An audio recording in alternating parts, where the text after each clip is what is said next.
La empresa INIDES que fundé y dirijo desde el 2006, está rankeada como la empresa número 1 del sector ambiental. Esta empresa, entre sus principales proyectos, está el Inventario Nacional Forestal y de Suelo, los inventarios estatales forestales, evaluaciones de programas de desarrollo forestal y de programas dirigidos al campo. Así que podemos decir que tenemos expertise, ¿verdad?, y conocimientos de primera fuente acerca de la evaluación de nuestros recursos. Y la Asociación Mexicana de Profesionales Forestales es la organización más importante del gremio profesional forestal y existe desde 1951 con presencia en casi todos los estados de la República.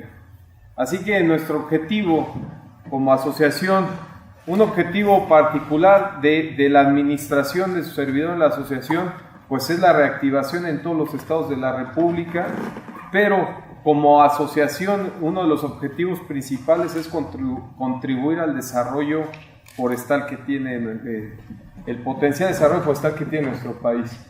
Entonces, vamos a comenzar. El tema que me toca exponer es el desarrollo forestal sustentable, ¿verdad?, de los bosques o del sector económico forestal en México. Y para un servidor esto se resumiría en que hay que vivir del bosque para que el bosque viva.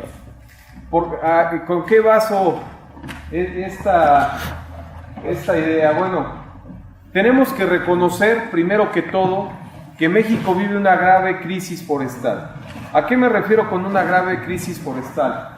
A que tenemos un alto índice de deforestación o de cambio de uso de suelo, tenemos un alto índice de tala clandestina, hay organizaciones que aseguran que el 50% o más de la madera que circula en nuestro país es de origen ilegal. Viven cerca de 13 millones de personas en extrema pobreza o marginación en el sector forestal en México. Esto quiere decir que nuestros recursos tienen una muy fuerte presión, ¿verdad?, de tipo social principalmente. Aquí pueden ver ustedes en la presentación ejemplos de cambios de uso de suelo. Por ejemplo, pues es un ejemplo claro de deforestación en selva. Este es un cultivo de temporal en partes altas o medianas, donde debería de ser la cubierta más bien boscosa o forestal. Y bueno, la mayoría de las comunidades indígenas de México están relacionadas directamente con los recursos forestales. Sin embargo, tenemos un gran potencial de desarrollo. ¿A qué me refiero con esto? Nosotros tenemos una extensión forestal muy importante. Una tercera parte de nuestro territorio está cubierta de árboles, de bosques y de selvas, 64 millones de hectáreas. Sin embargo, el 70% del territorio en México es de vocación forestal. Por ejemplo, ¿esto qué quiere decir? Que tenemos recursos que tienen un gran valor económico. Generamos en el sector forestal, a pesar de estas cifras que les acabo de decir, generamos nada más arriba de 6,000 millones de pesos al año del Producto Interno Bruto Forestal. ¿Qué quiere decir esto? Que es poquito más de 470 millones de dólares al año. ¿Qué tiene de relevante esta cifra? Bueno, importamos más de 7,000 millones de dólares en productos forestales en México. Repito, producimos arriba de 400 millones de dólares al año, importamos más de 7,000 millones de dólares al año. ¿Qué quiere decir? Que en México sí hay dinero para los recursos forestales. Aquí hay alguien que se pueda definir a sí mismo como ecologista, conservacionista o ambientalista, que quisiera levantar la mano sin pena. Muy bien.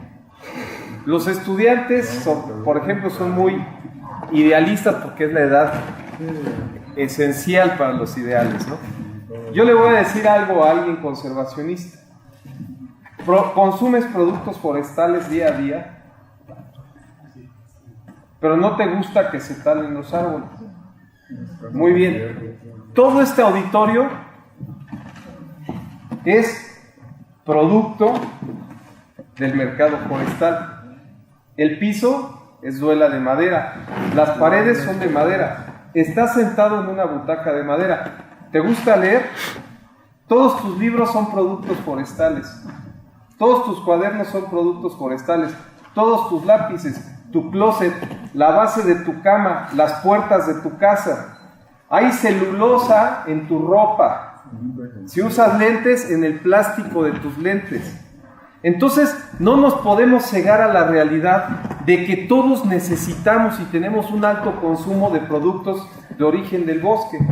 Si nos cerramos a esa realidad y queremos conservar a ultranza, estamos obligando a que de todas maneras hagamos una importación de productos de otro lugar. Y uno ecológicamente hablando puede decir, bueno, pero estos productos los estamos trayendo de otro lado, sí, pero el planeta Tierra, como organismo viviente, no reconoce fronteras. De algún lugar del mundo, los mexicanos nos estamos chutando 7,000 millones de dólares en productos forestales. En celulosa, en fibras, en cuadernos, en papel, en libros, en muebles, en lápices. Los productos forestales son esenciales y al menos ahorita a la fecha son irreemplazables. Ahora bien, yo prefiero una construcción como esta hecha de madera porque aquí está capturado el carbono, ¿verdad? Aquí hay secuestrado carbono. Si esta construcción fuera nada más de concreto, lejos de haber dejado carbono capturado, hubiéramos tenido que usar mucha energía que finalmente deja una huella de carbono. Entonces, esto quiere decir que 7,000 millones de dólares en un sector que tiene 13 millones de mexicanos muriendo de hambre, se van al extranjero. Aquí está el histórico de la balanza comercial al 2011 en México. Es decir, deficitaria. Nuestra balanza comercial tiene un déficit arriba de los 6,000 millones de dólares. Tenemos, insisto, mucho gasto, mucho dinero destinado al consumo de productos forestales. Los mexicanos gastamos más de 7,000 millones de dólares. Aquí está el comparativo de los distintos productos de importaciones contra exportaciones en México. ¿Verdad? Tenemos, como les decía, una gran demanda de productos forestales. Gastamos millones de dólares que se van extranjeros. Soy insistente con esto. Y entonces, los dueños del bosque, ¿qué ocurre? Lo tienen que descuidar por falta de oportunidades, ¿verdad? Tienen que subsistir de la agricultura de temporal o de la ganadería extensiva que finalmente los mantienen sumidos en la pobreza. Permiten el cambio de uso de suelo. Si a mí no me está dando para vivir un terreno forestal y no me permiten aprovecharlo, es más fácil que yo ceda el cambio de uso de suelo para que se urbanice, para que se haga algún cultivo, para que se establezca alguna infraestructura, ¿verdad? Y aquí hay un detalle. El cambio de uso de suelo para la agricultura temporal o para la ganadería puede dañar a veces de manera irreversible los recursos naturales. Es decir, no te permito que toques el bosque porque lo quiero conservar, pero estoy permitiéndote, más bien no permitiéndote, estoy orillando al cambio de uso de suelo para que puedas subsistir de algo y estoy influyendo, ¿verdad?, en deteriorar a veces de manera irreversible.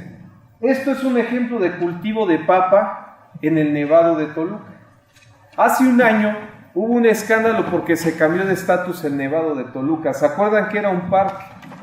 Y se cambió a un área natural donde hay la oportunidad de darle manejo. Entonces los ambientalistas dijeron ¡no! Porque un parque significa que no puedes, en términos forestales, hacer absolutamente nada. No puedes hacer ningún tipo de manejo, no puedes tocar un solo árbol.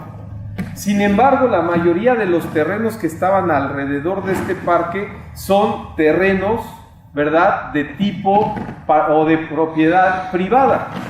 Entonces la gente finalmente necesita vivir de algo y no te permiten tocar un árbol, pero a quien hace cambio de uso de suelo, pues no hay de otra más que permitírselo.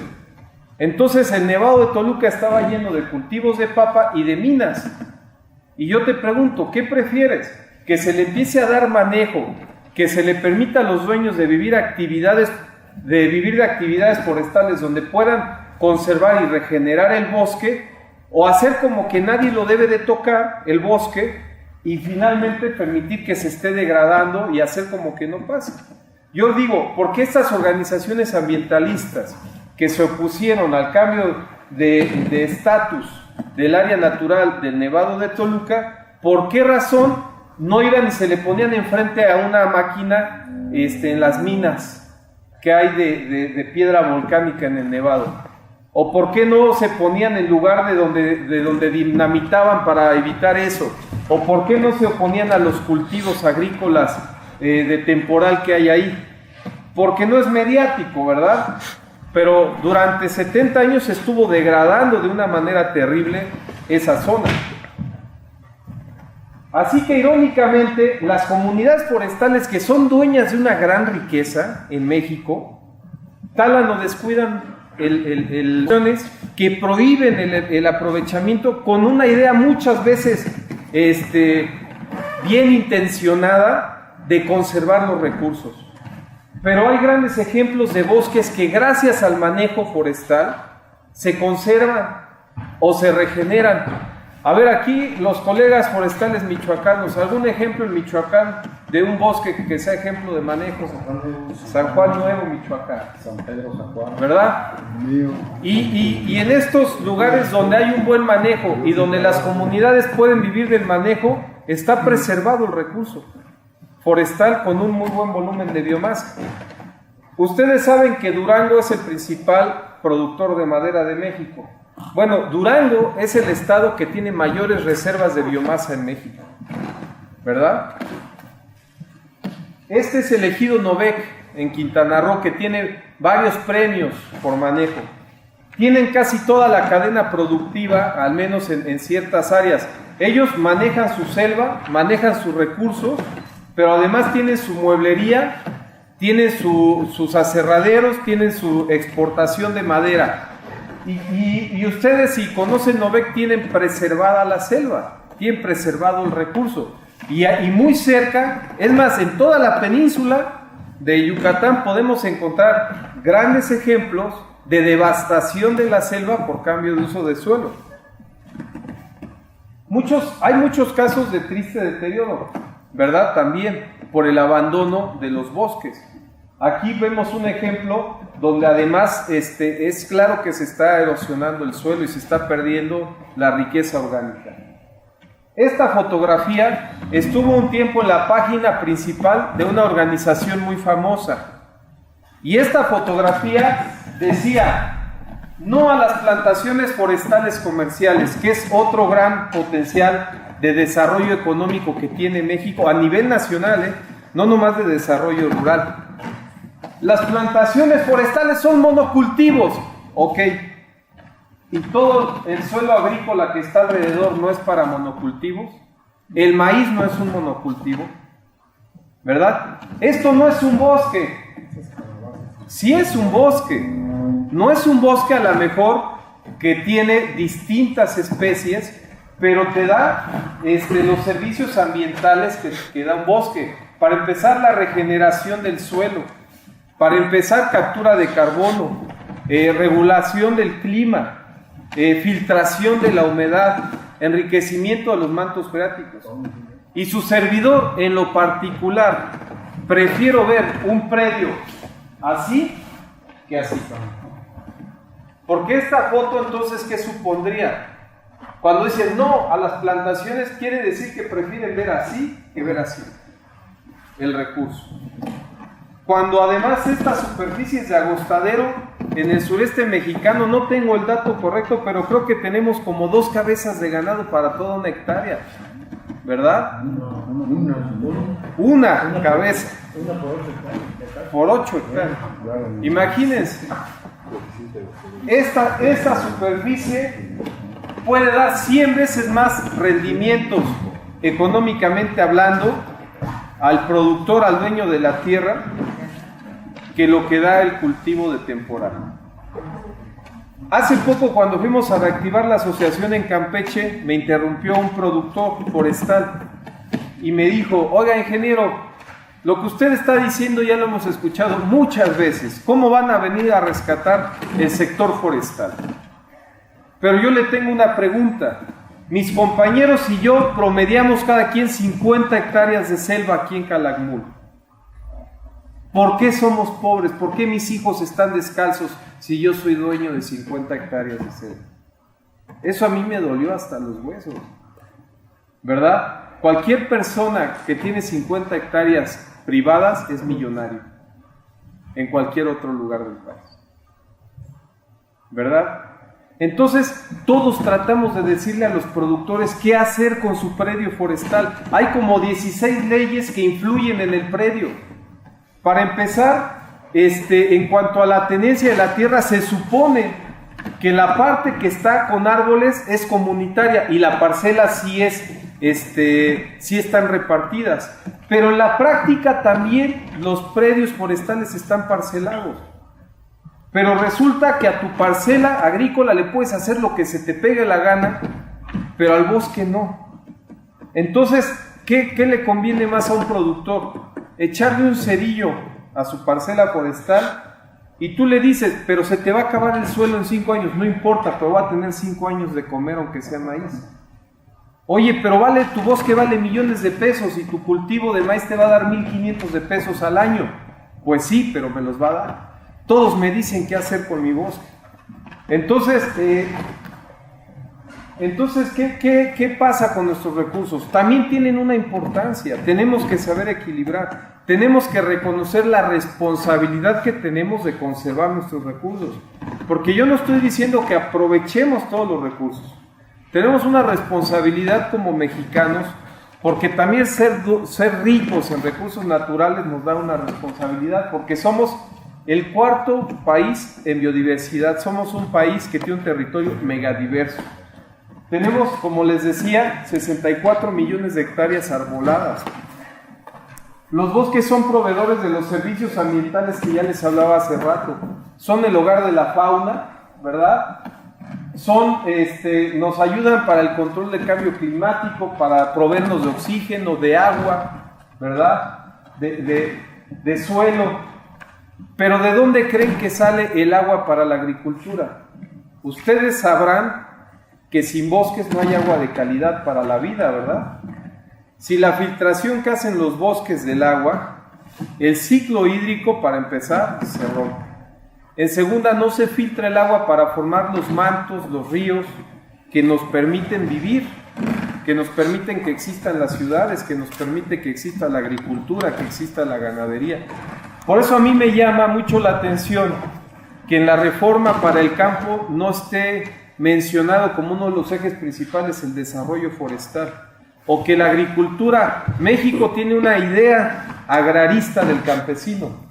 México cree que el campesino es el que está arando la tierra, porque es la idea que nos dio la revolución, pero los dueños de los bosques también son campesinos, y el agua, y el suelo, y el oxígeno que necesitamos para la agricultura y para la ganadería se fabrica en los bosques. Tiene que ir ligado. Los bosques le deben de importar a todas las secretarías de Estado, a todos los gobiernos de todos los niveles. Sin embargo, hablando en términos de producción, México tiene en pie más de 3.800 millones de metros cúbicos de madera.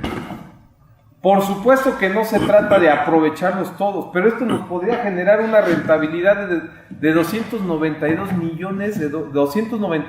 millones de dólares al año, en un sector donde producimos 400. Tenemos potencial maderable de 22 millones de hectáreas. Esto nos podría dar una rentabilidad, ¿verdad?, de 154 millones de metros cúbicos de 11.800 millones de dólares al año. En el sureste mexicano tenemos un potencial para establecer 5 millones de hectáreas de plantaciones que podrían generar 16,000 millones de dólares al año. Le podrían competir a la tercera parte de la renta petrolera en México. Ahora, hay un detalle: está prohibido quitar bosque o selva para establecer plantaciones. Las plantaciones comerciales estamos obligados por la ley a establecerlas donde ya se degradó el recurso, donde ya se taló, donde en terrenos preferentemente forestales, que es donde ya no hay más arbolada. Quiere decir entonces que las plantaciones forestales comerciales, además de ser una gran alternativa de desarrollo económico, son una gran alternativa para restaurar o para forestar áreas que están deforestadas. Aquí hay ejemplos de plantaciones. Todos nos imaginamos las plantaciones de caoba, de teca, ¿verdad? Pero pues hay plantaciones forestales de coníferas que también pueden ser de arbolitos de Navidad. Y pues a mí en lo particular me gusta ver esto. En un terreno, este es un ejemplo de una plantación que se apoyó hace unos años en el Estado de México en terrenos que eran agrícolas. Yo prefiero ver esto en estos terrenos que ver terrenos agrícolas donde se está perdiendo el recurso y que además dan un desarrollo económico y generan mucho más empleo. Acabo de tener la suerte de estar en Finlandia. Finlandia es el país, es de los principales países a nivel mundial en desarrollo forestal. Es una economía extraordinaria, es una cultura extraordinaria. Y resulta que uno de los ejes principales del desarrollo económico de esa impactante nación es el sector forestal. Pero el Producto Interno Bruto de ellos anda como en 22,000 millones de dólares. Y es un país que tiene 3 veces menos superficie forestal que México. Este país tiene solamente 3 especies maderables. En México tenemos decenas. Y les voy a dar un dato muy interesante. El ciclo de corta de un árbol en Finlandia es de 60 años. En México tenemos ciclos de corta en bosques de Navidad de 7 años, en bosques, en plantaciones en zonas tropicales de 14 años. ¿Qué quiere? Observen bien lo que les estoy diciendo. Quien está cosechando un árbol en este momento en Finlandia está cosechando algo que alguien plantó 3 generaciones atrás.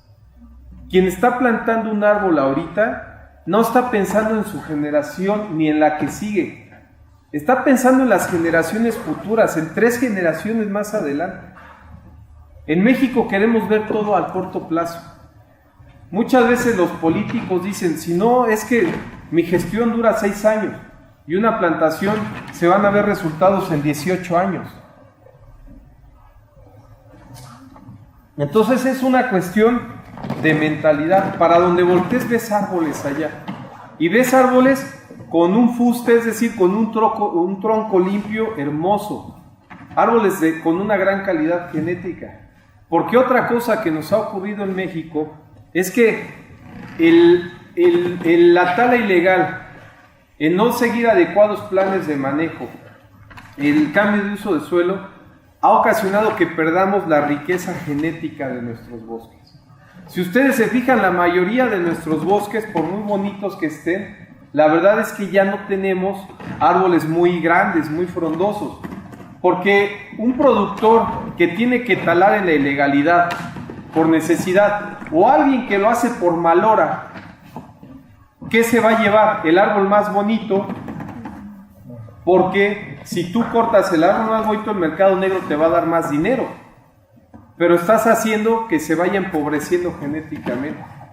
Por ejemplo, ¿qué pasaría si la compañera se casa con un hombre musculoso, como de 1,90, bien nutrido, fornido, sano?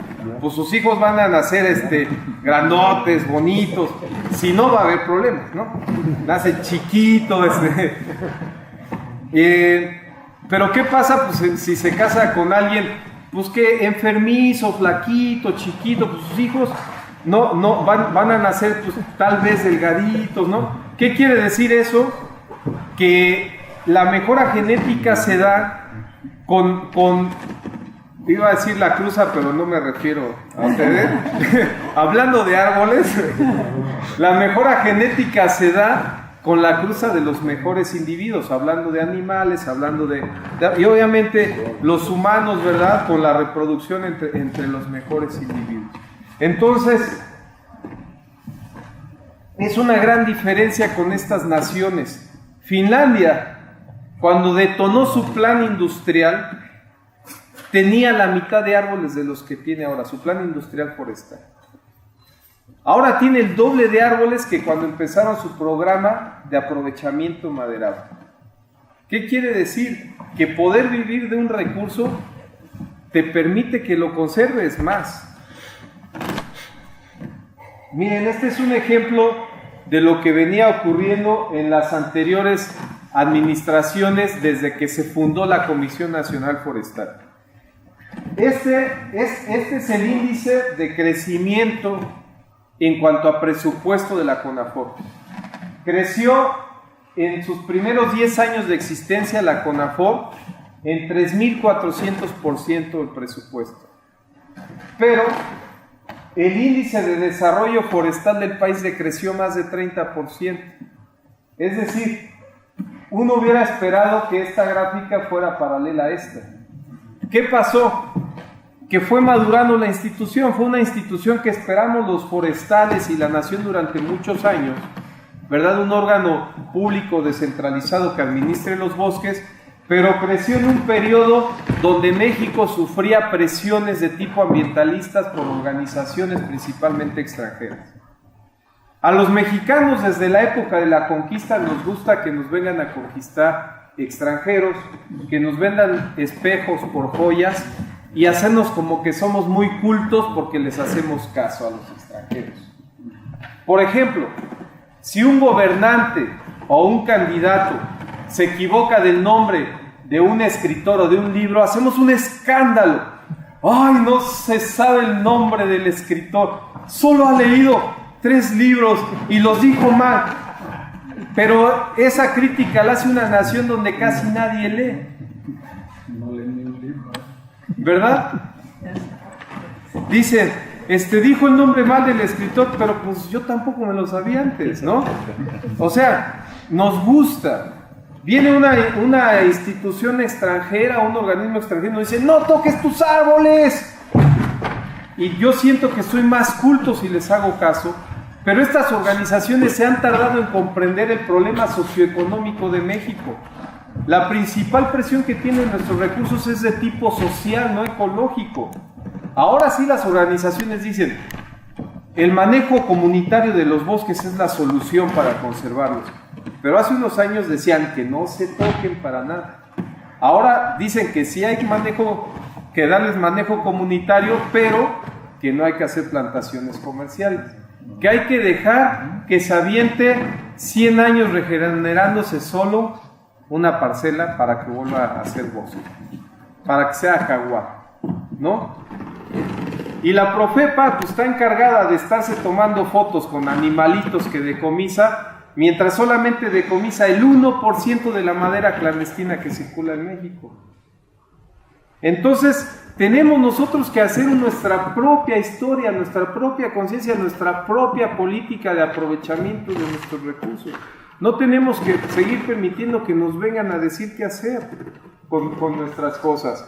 Bueno, hablando de esto, México sufrió 18 años de presiones ambientalistas, en donde se fue cayendo la economía del sector donde están los más pobres de los pobres. ¿De qué origen son los muchachos que andan con un fusil en la espalda, ya sea de sicarios o ya sea de soldados y que se andan matando ahí entre ellos? ¿Saben de dónde provienen? De estas comunidades que están sumidas en la pobreza. No tienen opciones de desarrollo, no tienen opciones de educación, no tienen opciones de crecimiento económico. La administración actual, a mí en lo particular, sin que esto sea un comentario de origen político, a mí me gusta lo que yo veo en la administración actual, porque por primera vez en la historia de México, en un país forestal, en el Plan Nacional de Desarrollo se menciona el mandato de la creación de un programa de desarrollo forestal. Y por primera vez en muchos años, la Comisión Nacional Forestal dice, a ver, yo ya no voy por cantidad de arbolitos, voy por calidad. Yo ya no me voy a calificar en arbolitos plantados, yo me voy a calificar en áreas restauradas y tengo una meta de restaurar 1 millón de hectáreas. Y por primera vez dicen, reconocemos que hay que subir la productividad y vamos a subir de 6,000 metros cúbicos de madera de 6 millones de metros cúbicos de madera a 11 millones. Ahora la pregunta es, ¿eso es tarea nada más de la administración o es tarea de todos? Creo que todos debemos decir, vamos a reconocer qué áreas tenemos que mantener como reservas naturales, como corredores biológicos, como áreas naturales protegidas, y hay que reconocer qué áreas tenemos que restaurar y reforestar, porque ya les dimos en la torre, y hay que reconocer cuáles son nuestras áreas para establecer plantaciones y cuáles son nuestras áreas para darles manejo, y vamos a impulsar el manejo silvícola. Hay pruebas nacionales e internacionales de que es el mejor camino de conservar los recursos y de generar riqueza. Aquí está lo que les hablaba de este índice, ¿no? Y vuelvo a compararlo, lo que producimos contra lo que importamos. Y bueno, es lo que yo les decía de las políticas de la actual administración. Ahora, esto está en el dicho, hay que vigilar que se convierta en un hecho y formar parte de ese hecho, ¿verdad? Hay quien dice que el 65% de la madera que se utiliza en México proviene de la tala clandestina. Empecé la plática diciéndoles que el 50%, porque trato de equilibrar lo que dicen unas organizaciones y otras, pero hay quien dice que hasta el 65%. Y les decía hace rato, nada más se decomisa el 1% de la madera clandestina. Quiere decir que algo se está haciendo mal. Y quiere decir que la Profepa se tiene que reconstruir, se tiene que hacer una reingeniería a partir de cero, porque en el tema de madera clandestina no sirve. Hace no mucho leía yo en Twitter que decían, fuimos a Durango a encarcelar a personas que tenían 4 hornos artesanales de carbono, y además nos encontramos un señor que llevaba 8 morillos amarrados a una mula y lo arrestamos. Compadre, estás arrestando a la gente que está haciendo uso de los recursos para vivir, y en tus narices te están pasando camiones llenos de madera clandestina, ¿verdad? O sea, tenemos que cambiar la política dirigida a la protección de los bosques. Ahora, si no permites el manejo de los bosques, puedes llenar de ejército los bosques y no vas a poder quitar la tala clandestina. Entonces, pues para concluir, nuestros bosques, hay que conservar nuestros recursos naturales. Tenemos la responsabilidad de administrar nuestra megadiversidad, y sí tenemos que apoyar y cuidar nuestras áreas naturales protegidas, nuestras reservas, nuestros corredores biológicos, generar nuestros servicios ambientales, ¿verdad?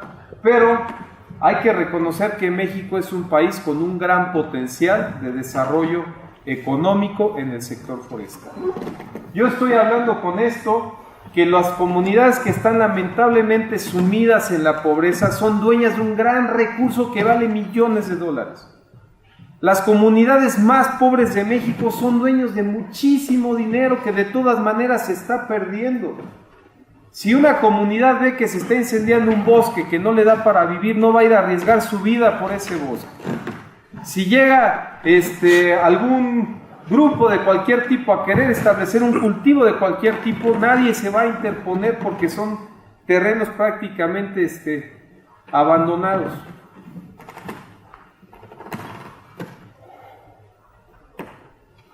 Y entonces, pues, si intensificamos el manejo forestal en México, si invertimos en plantaciones comerciales, si organizamos a los productores, les hablaba de Finlandia. Alguien me ha de decir, ese país produce tanto porque han de tener unas extensiones bien grandes cada productor. Saben que promedian 30 hectáreas los productores forestales en Finlandia. Pero hay otra diferencia con nuestro querido y hermosísimo México. Están organizados. Están organizados en una asociación, 630,000 productores. Entonces es una empresa gigantesca del tamaño de un país, que tiene recursos, infraestructura, investigación, participa en la bolsa, baja financiamiento, están organizados. Los técnicos forestales, los profesionales forestales, deberíamos de ir pensando en crear genuinos planes de manejo, porque hay que reconocer que hay muchos casos en donde la mala gestión forestal orilla a los técnicos, o los técnicos aprovechan para hacer un mismo machote para distintos predios y no se hace un plan específico que realmente esté pensando en el desarrollo de ese predio. Y la otra es que estamos buscando adaptarnos a los distintos programas de apoyo. Siempre hemos aceptado los programas que vienen y buscamos vivir de esos programas en vez de tratar de construir esos programas, de influir en la política forestal, pero además en pensar en desarrollar integralmente a los predios, en incorporarlos a la cadena productiva y en buscar que se organicen con todo lo difícil que eso es. Pero todos sabemos cuál es el camino para desarrollarlos. Ahora, el principal proyecto de nuestro actual gobierno es la Cruzada Nacional contra el Hambre. Entonces estoy hablando de un sector que tiene, insisto, ya lo dije como 10,000 veces en esta plática, 13 millones de mexicanos en extrema pobreza y en marginación. Entonces, desarrollar el sector forestal, que nos podría dar una rentabilidad de muchos millones de dólares. ¿Qué les gusta? Que de los 7,000 millones de dólares que estamos importando de productos forestales, aumentemos a 1,000 millones, que le robemos 1,000 millones a esa balanza comercial, o 2,000 millones. Con eso podemos hacer un cambio radical. Realmente podemos generar riqueza en el sector rural. Alguien me decía, oye, pero el que se va a enriquecer es el dueño del predio. No, porque cuando empieza a haber ganancias económicas, empieza a ver quién le quiere vender un pantalón, quién le quiere dar de comer, quién le quiere dar educación, quién le quiere ir a pintar su casa, y se detona la riqueza, ¿verdad? Entonces podemos contribuir a la Cruzada Nacional contra el Hambre, por supuesto. Esto quiere decir que podemos contribuir a la paz en México y a combatir la pobreza rural. Entonces, por eso decimos que hay que vivir del bosque para que el bosque viva. Muchas gracias por su atención.